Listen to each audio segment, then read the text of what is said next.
ನೋಡಿ ಸ್ನೇಹಿತರೆ, ಇದು ಹೊಸ ಜಿಲ್ಲಾಡಳಿತ ಭವನ. ಒಂದು ಲಿಫ್ಟ್ ವ್ಯವಸ್ಥೆ ಇಲ್ದೇ, ಲಿಫ್ಟ್ ಇದ್ರೂ ಲಿಫ್ಟ್ ಇಲ್ದಂಗೆ ಆಗಿದೆ. ಇದು ಒಬ್ಬ ಅಂಗವಿಕಲರು ಇಲ್ಲಿ ಏರ್ಬೇಕಂದ್ರೆ ಭಾಳ ತ್ರಾಸಾಗುತ್ತೆ. ಲಿಫ್ಟ್ ಇದ್ದರೂ ಲಿಫ್ಟ್ ವ್ಯವಸ್ಥೆನೇ ರಿಪೇರಿ ಮಾಡ್ತಾ ಇಲ್ಲ. ಒಬ್ಬ ಅಂಗವಿಕಲ 3 ಫ್ಲೋರ್ ಏರ್ಬೇಕು. 6 ತಿಂಗಳಾಯ್ತಂತೆ ಈಗ ಲಿಫ್ಟ್ ಇಲ್ದೇ. ಇದು ದೇವರಾಜಾಸು ಹಿಂದುಳಿದ ವರ್ಗದ ಮೇಲೆ ಹೋಗ್ಬೇಕಂತಂದರೆ, ಕಚೇರಿಗೆ ಹೋಗ್ಬೇಕಂತಂದರೆ ಭಾಳಷ್ಟು ತೊಂದರೆ ಆಗುತ್ತೆ. ಇದು ಆದಷ್ಟು ಬೇಗ ನಾವು DC ಸಾಹೇಬರಿಗೆ ಆಲ್ರೆಡಿ ಮನವಿ ಸಲ್ಲಿಸಿದ್ದಾರೆ. ನಮಗೆ ಲಿಫ್ಟ್ ವ್ಯವಸ್ಥೆ ಮಾಡಿಕೊಡ್ರಿ, ನಾವು ಹೋಗ್ಲಿಕ್ಕೆ ಭಾರಿ ಕಷ್ಟ ಆಗುತ್ತೆ, ಮೇಲೆ ಎತ್ತಕ್ಕೆ ಇಳಿಯೋಕ್ಕೆ ಭಾರಿ ಕಷ್ಟ ಆಗುತ್ತೆ ಅಂತಲೂ ಹೇಳಿದ್ದಾರೆ. ಆದರೂ ಇಲ್ಲಿಯವರೆಗೂ DC ಸಾಹೇಬರು ಯಾವುದೇ ಕಿವಿಗೆ ಇಕ್ಕೊಂಡಿಲ್ಲ. ಮತ್ತು ಅವರಿಗೆ ಆದಂಥ ಒಂದು ಲಿಫ್ಟ್ ವ್ಯವಸ್ಥೆ ಮಾಡಿದ್ದಾರೆ. ಅವರಿಗೆ ಮಾನ್ಯ ಜಿಲ್ಲಾಧಿಕಾರಿಗಳಿಗೆ ಲಿಫ್ಟ್ ವ್ಯವಸ್ಥೆ ಮಾಡಿದ್ದಾರೆ. ಅಲ್ಲಿ ಮಾತ್ರ ಅವರು ದುರಸ್ತಿ ಮಾಡ್ಕೊಂಡಿದ್ದಾರೆ. ಇಲ್ಲಿ ಅಂಗವಿಕಲರು ಹೋಗ್ಲಿಕ್ಕೆ ಇಲ್ಲಿ ಲಿಫ್ಟ್ ವ್ಯವಸ್ಥೆ ಇಲ್ಲ. ಇದು ನೋಡ್ಬೋದು. ಇದು ಅಧಿಕಾರಿಗಳು ಯಾವ ರೀತಿಯಾಗಿ ಇದ್ದಾರೆ ಅಂತೇಳಿ ಗೊತ್ತಾಗುತ್ತೆ. ಒಬ್ಬ ಮಾನ್ಯ ಜಿಲ್ಲಾಧಿಕಾರಿಗಳು ಗಮನಕ್ಕೆ ತಂದರೂ ಸಹ ಇವತ್ತಿನವರೆಗೂ ಲಿಫ್ಟ್ ವ್ಯವಸ್ಥೆ ಮಾಡಿಲ್ಲ ಅಂತಂದರೆ ನಾಚಿಕೆಗೇಡು ಸಂಗತಿ. ಅವರು ಒಬ್ಬ ಅಂಗವಿಕಲ ಅಧಿನಿಯಮ ಆಯುಕ್ತರಾಗಿರೋದ್ರಿಂದ ಅವರು ಎಲ್ಲ ಅಂಗವಿಕಲರಿಗೆ ಎಲ್ಲ ವ್ಯವಸ್ಥೆ ಮಾಡಿಕೊಡ್ಬೇಕು ಅಂತ ಸರ್ಕಾರ ಆದೇಶ ಇದ್ದರೂ ಸಹ ಇಲ್ಲಿಯವರೆಗೂ ಸರ್ಕಾರನ ಆದೇಶ ಉಲ್ಲಂಘನೆ ಮಾಡ್ತಿದ್ದಾರೆ DC ಸಾಹೇಬರು. ಇದು ನೋಡ್ಬೋದು ಒಬ್ಬ ಅಂಗವಿಕಲರು ಯಾವ ರೀತಿ ಹತ್ತದಾರಂತ ಹೇಳಿ. ಇವತ್ತು ಕಾಯ್ದೆ ಕಾನೂನನ್ನು ಉಲ್ಲಂಘನೆ ಮಾಡಿರೋಂಥದ್ದು.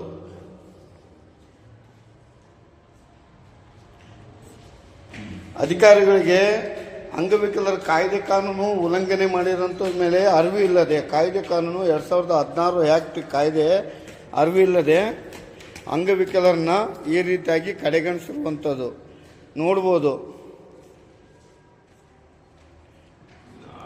ಇವತ್ತು ಸರ್ಕಾರ ಆದೇಶ ಐತೆ.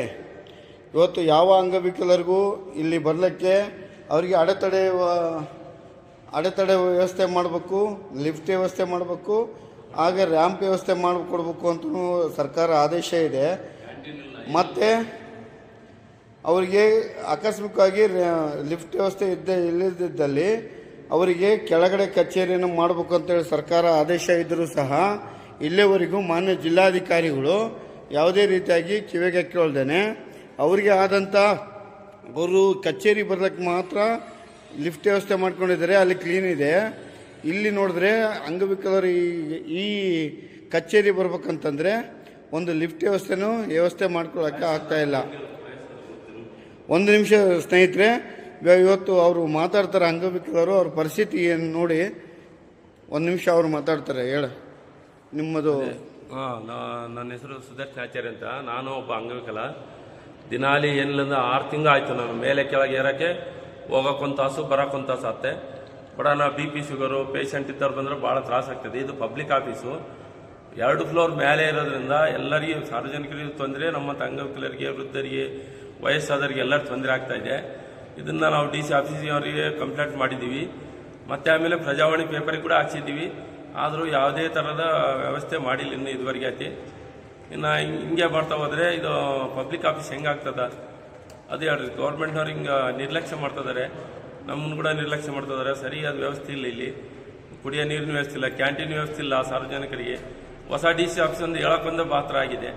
ಯಾವುದೇ ವ್ಯವಸ್ಥೆ ಚೆನ್ನಾಗಿಲ್ಲ, ಮೂಲ ವ್ಯವಸ್ಥೆಯೇ ಚೆನ್ನಾಗಿಲ್ಲ. DC ಆಫೀಸನ್ನು ಇಲ್ಲಿ ಬರೋರಿಗೆ ಸಾರ್ವಜನಿಕರಿಗೆ ಎಷ್ಟು ತೊಂದರೆ ಆಗ್ತದೆ. ಸಿಟಿಗೆ ಹೋಗ್ಬೇಕಂದ್ರೆ 1 ಕಿಲೋಮೀಟ್ರ್ 2 ಕಿಲೋಮೀಟ್ರ್ ಹೋಗಬೇಕು. ಒಂದು ಟಿಫನ್ ವ್ಯವಸ್ಥೆ ಇಲ್ಲ, ನೀರಿನ ವ್ಯವಸ್ಥೆ ಇಲ್ಲ, ಕ್ಯಾಂಟೀನ್ ಇಲ್ಲ, ಯಾವ ಮೂಲಭೂತ ಸೌಕರ್ಯ ಯಾವುದೂ ಇಲ್ಲ. ಅದರಿಂದಾಗಿ ನಮ್ಮಂಥವ್ರಿಗೆ ಭಾಳ ತೊಂದರೆ ಆಗ್ತದೆ. ಇದನ್ನು ಬೇಗ ಪರಿಹರಿಸಬೇಕಂದ್ರೆ ನಾವು ಮಾನ್ಯ DC ಸಾಹೇಬ್ರಿಗೆ ಕೇಳ್ಕೊತೀವಿ. ಇವಾಗ ಎಷ್ಟು ದಿನ ಆಯಿತು ನೀವು ಮನವಿ ಪತ್ರ ಕೊಟ್ಟು ಇದು ದುರಸ್ತಿ ಮಾಡಿ? 2 ತಿಂಗಳ ಮೇಲೆ ಆದ್ರೂ ಕೂಡ ಇನ್ನೂ ತೊಗೊಂಡಿಲ್ಲ. ಯಾರಿಗೆ ಕೊಟ್ಟಿದ್ದೀರಿ? ಅವರು DC ಆಫೀಸಿಗೆ ಕೊಟ್ಟಾರೆ. ಇಲ್ಲಿ DC ಆಫೀಸರಿಗೆ ಸೀದಾ DC ಅವರಿಗೆ ಕೊಟ್ಟಿದ್ದೀರಿ? ಅಸಿಸ್ಟೆಂಟ್ DCಗೆ ಕೊಟ್ಟಾರೆ. ಅಸಿಸ್ಟೆಂಟ್ DC ಅವರಿಗೆ ಕೊಟ್ಟಿರಿ, ಗಮನಕ್ಕೆ ತಂದಿದ್ದೀರಿ? ಇಲ್ಲಿವರೆಗೆ ಆಗಿಲ್ಲ. ಹಾಂ, ಏನಂತಿದ್ದಾರೆ ಅವರು? ಏನಂದ್ರೆ ಅಸಿಸ್ಟೆಂಟ್ DC ಮಾಡಿಕೊಟ್ಟಿಲ್ಲ, ಮಾಡಿಕೊಡಕ್ಕಾಗಿಲ್ಲ. ಸ್ನೇಹಿತರೆ ನೋಡ್ಬೋದು, ಒಬ್ಬ ಅಪರ ಜಿಲ್ಲಾಧಿಕಾರಿಗಳಿಗೆ ಮನವಿ ಪತ್ರ ಸಲ್ಲಿಸಿದರೂ ಸಹ ಇಲ್ಲಿಯವರೆಗೂ ಯಾವುದೇ ರೀತಿಯಾಗಿ ಕ್ರಮ ಕೊಂಡಿಲ್ಲ. ಇದ್ರ ಬಗ್ಗೆ ಯಾವುದೇ ಮುನ್ನೆಚ್ಚರಿಕೆ ತಗೊಂಡಿಲ್ಲ.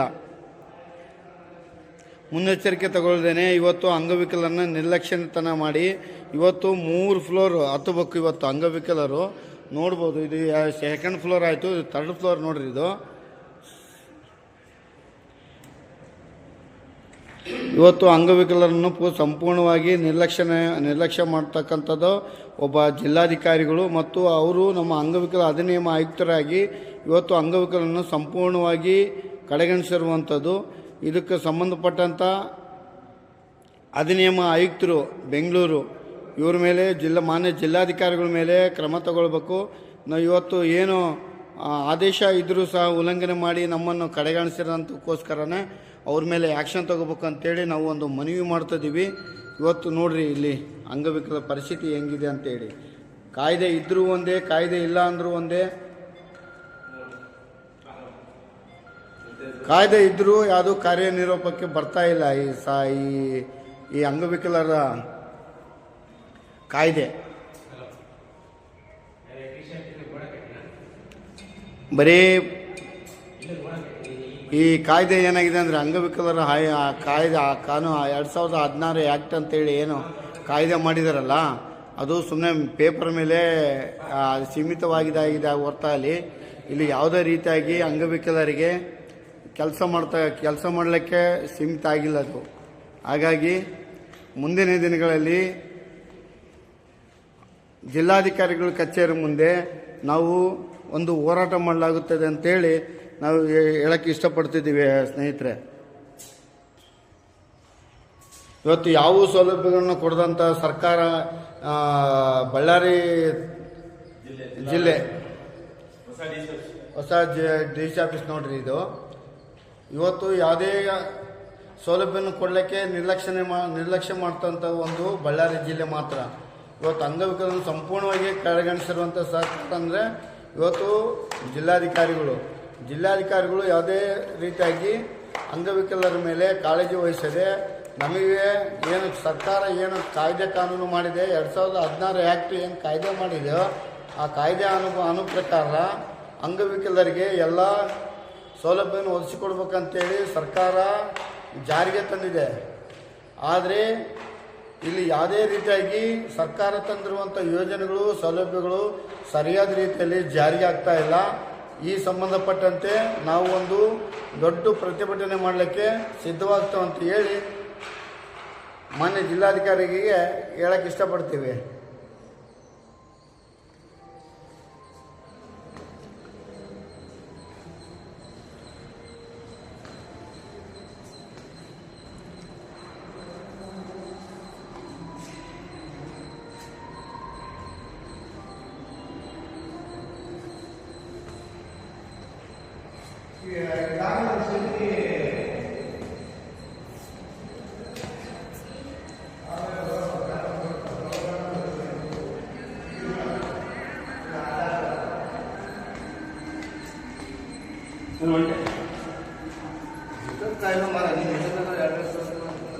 ಕೇರ್